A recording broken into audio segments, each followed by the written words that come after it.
He's okay now, but Simon Tovey and his mother Anne have personal and bitter experience of what happens when the social care system breaks down.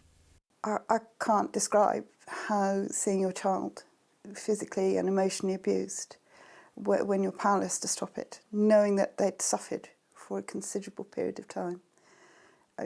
You feel a failure as a parent. Yeah, it's very difficult.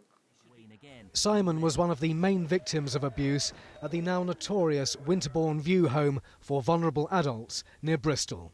It closed down following this undercover investigation by Panorama. 11 staff were convicted. The latest report says all homes should close, but it's just not happening. 5 years on, there is still nothing concrete. There are very little difference in the number of people leaving treatment and assessment units.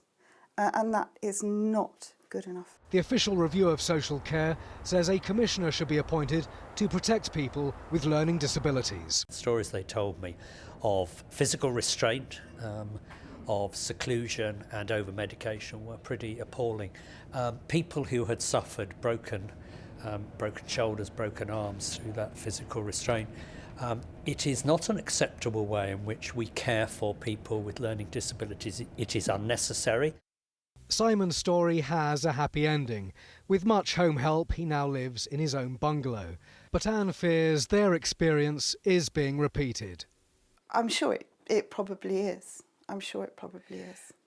How does that make you feel? It makes me feel quite sick.